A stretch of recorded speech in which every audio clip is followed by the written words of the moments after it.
Hi everyone. So in this video over here, I'm going to be explaining to you what's the friction shifting, how it works, and let's get into this video right now. So for demonstration purposes over here, I'm using the Shimano 600 group set. Let you see what I'm talking about. Very nice group set from Shimano. And over here in front of us, we have something what's called friction shifting lever.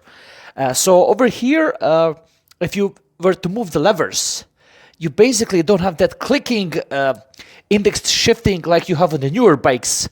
Basically, Shimano, like the rest of the Shimano and Campy, as the rest of the group sets, were using index shifting after the mid 80s. So before 80s, they would just give you the shifter like this that's not indexed.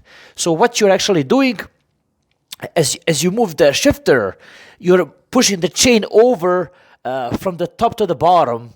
Now I'm gonna switch the camera later and show you what I'm talking about, but basically if you pull back over here, you're going into the slower gear. If you push it down, you're going into the faster gear. So basically that's the position, how the friction shifting works. Now what I will do for you guys, let me show you how that works as I push it over the chain, as I push the chain over, and you can kind of see it for yourself. Okay, so what I will do now, I'm gonna shift the lever up and let you see how the chain goes from the small to the biggest cog and the back and forth. And let's get into this right now. Okay, so let's get it moving. Okay, you see what I'm talking about? So let's go a few cogs a bit up, so you can see what I'm talking about. Now let's go down. Okay, let's go in a faster gear.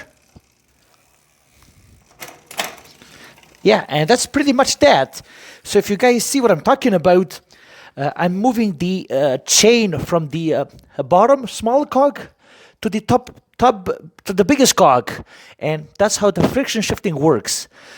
Hope you found this useful. Like, subscribe, and take care.